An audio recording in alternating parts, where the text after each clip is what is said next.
There is not a more miserable team or program in college football than the UMass Minutemen. They were considered the worst program going into the 2025 college football season, but things have gotten exponentially worse in year one under head coach Joe Harasimiak.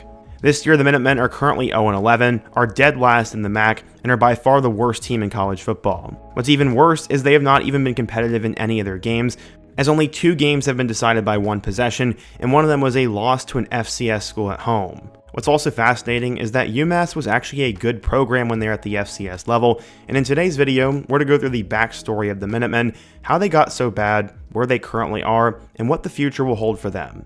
But before we get started, if you're a big fan of college football, be sure to subscribe to the channel, leave a like if you want to support today's video, and let me know what player, team, topic, or situation I can cover next. Now let's go ahead and get started and talk about UMass.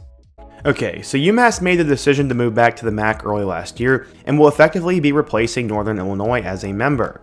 This will be the second time they've joined the conference since they first joined when they moved to the FBS from the FCS in 2012. They'll be doing so under a new head coach, as they brought a guy over from Rutgers to be their new head man. He's a New England guy with a lot of connections to the region who might honestly be their best shot at success, maybe. But the Minutemen are not good. They've got a grand total of 23-122 since they joined the FBS, and really aren't all that competitive in the games that they play.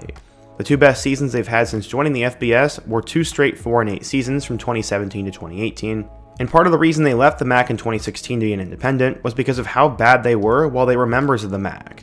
But now they're back, and it's a good time to look over the team's history and see why UMass is currently the most miserable program in all of college football. UMass honestly wasn't always that bad. In fact, there was a huge chunk of time when they were actually pretty good. They started out in 1879 and were a competitive team all throughout the early 1900s. But since they were a smaller university and the Northeast is pretty isolated, they didn't have many opportunities to play bigger schools. It wasn't until the 1960s and the hiring of head coach Vic Fuggia that UMass started to get really good with other smaller colleges.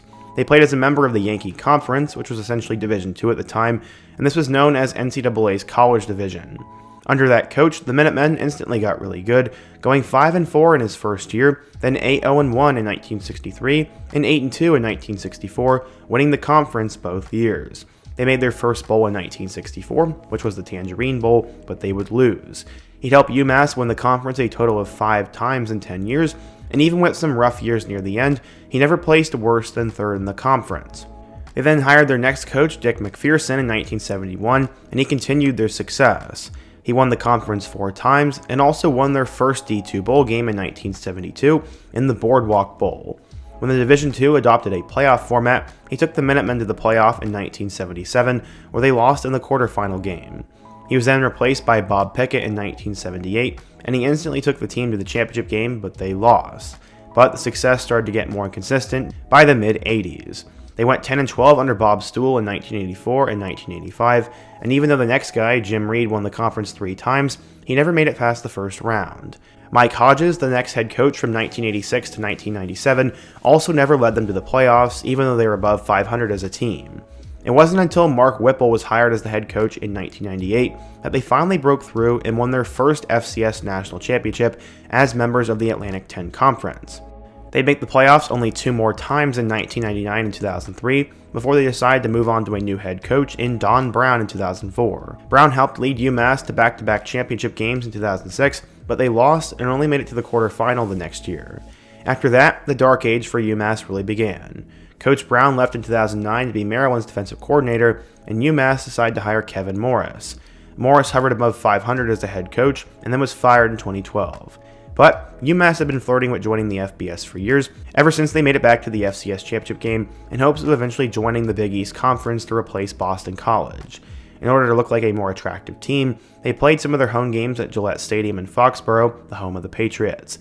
The only problem is that UMass is in Amherst, which is over an hour and a half away from Foxborough. There weren't any Group of 5 conferences that were in UMass's region either though, so they ended up joining the MAC as a football-only member, where their closest member was Buffalo. The reason they didn't join as a full member was because they still valued their basketball teams playing in the A10, where most of their rivalries were. Going into their first season in the MAC, they would hire offensive coordinator from Notre Dame Charlie Molnar to be their guy, and he ended up being a terrible coach for UMass as he went 2-22 in 2 years before getting canned. To replace him, UMass went back to an old coach in Mark Whipple. But even he struggled to elevate UMass all that much and went 10-26 in 3 seasons in Amherst. UMass was only in the MAC for 5 total seasons before they decided to leave it voluntarily. The main reason for leaving was that the MAC wanted them to join as a full member and leave the A-10 behind, but UMass wasn't willing to do that, especially if they were the furthest member away from other teams and their football program was struggling so badly. They let go of Mark Whipple the second time and tried to go at someone else that could elevate the team, and that guy was Walt Bell, who was the offensive coordinator at Florida State in 2018. By now, the problems with UMass and the FBS were starting to be apparent. They play in a really bad stadium out in the middle of nowhere in Massachusetts, and their stadium only fits 17,000 people, and there's literally just 2 concrete grandstands and a video board. They also have consistently struggled to fill it because most people in the Northeast don't really care about college football, and that's even more the team like UMass that struggles. Fans care more about hockey and basketball, so a struggling college team is hard to support. Their athletics budget was also in bad shape and got even worse once they became an independent. They were in a really bad spot where moving back down to the FCS would still lose them money even if it made sense. That, and then no conference really wanted to add them. It was really hard to recruit in the Northeast, and it was a team that didn't play anybody, and when they did, it was bye games against teams like Penn State and Mizzou. Since becoming an independent in 2016, UMass has played a Power 5 opponent 24 times. Not only did they lose every single one of them, many of them were not close. The closest they got to beating a Power 5 team was when they played at Tennessee in 2017, and they lost by 4. Walt Bell would eventually finish at 2-26 over 3 years at UMass before he was fired, and then UMass went back to their former head coach Don Brown, who was at Michigan. It once again didn't work out, as Coach Brown went 1-11 in 2022, 3-9 in 2023, and 2-8 in 2024 before he was fired. So what is UMass going to do now? Well, they ended up hiring head coach Joe Harasimiak, and the main reason I think he's a good hire is because he has a track record of succeeding with small northeastern universities. He's only 38, but he's been coaching in college football since 2008. He was named the defensive coordinator at Maine in 2014 and was elevated to their head coaching position in 2016, and he was in that role for 3 years. During those 3 years, Maine went 6-5, which doubled how good they were the year before, then 4-6, and then 10-4 in 2018. This is once his schemes and players were installed, and Maine is not known as a traditional football powerhouse, so getting that program to 10 wins and deep in the FCS playoffs is honestly super impressive. Maine almost immediately regressed once he joined Minnesota's staff as a defensive coordinator in 2018. He honestly knows how to get the most out of Northeastern talent, which is something that UMass has struggled to do even before joining the FBS. Since 2020, UMass ranked 107th in overall recruiting, then 119th, 101st, 127th, and 128th. Right now, their class in 2025 is ranked 117th. They have 2 high school signees and 28 incoming transfers. Again, there are only 136 FBS teams, and most of their players come from Florida or California, or states along the eastern seaboard like North Carolina or Virginia. If a player from a northeastern state is any good, they typically get snatched up by teams like Notre Dame or Penn State. UMass's starting quarterback last year, Tyson Pomachan, was actually born in Connecticut, but started his career at Clemson, and only got to UMass because he entered the portal. UMass is getting beaten out for recruits in their own backyard and having to settle for table scraps from other states. Coach Harasimiak is used to doing more with less though, especially at Maine, where his recruiting classes were not even ranked. That's how low priority they were. He's proven to be able to build up programs from the bottom up, which will be more important at UMass because there's nothing there for players to get excited about. Since they moved up to the FBS, UMass is an abysmal 23-122. That's a winning percentage of under 16%, and no team that's been at the FBS level for longer than 10 years is that bad. There aren't any other teams in college sports that are as hopeless as the Minutemen football program is, which is why Coach Harasimiak has a nearly impossible job ahead of him. If he wins just 5 games in a season, he'll already have been the most successful FBS coach in UMass football history.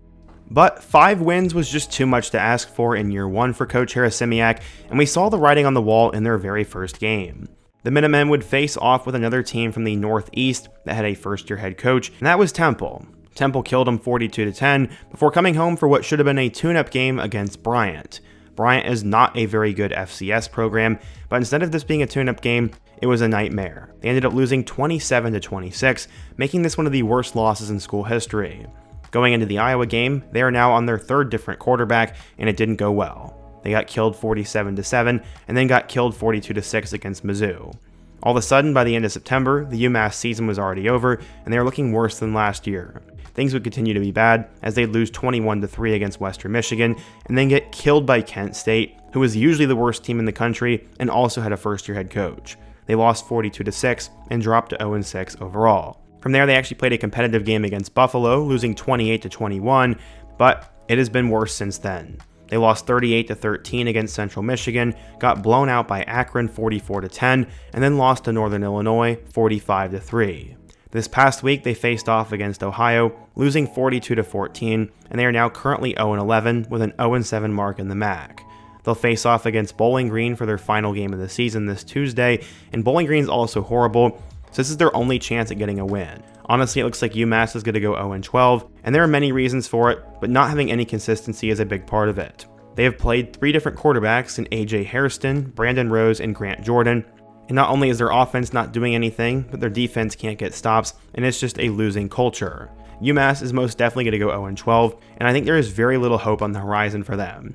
It's going to take something supernatural for them to get better, but there is hope that he'll be able to do it at UMass, and the reasoning isn't just that I think he's a good coach, but it's that their rival UConn seems to have also done it. Before signing their current head coach, Jim Mora at UConn went 1-11 in 2021, 2-10 in 2019, and 1-11 in 2018. Their last bowl was in 2015, and things were super demoralizing.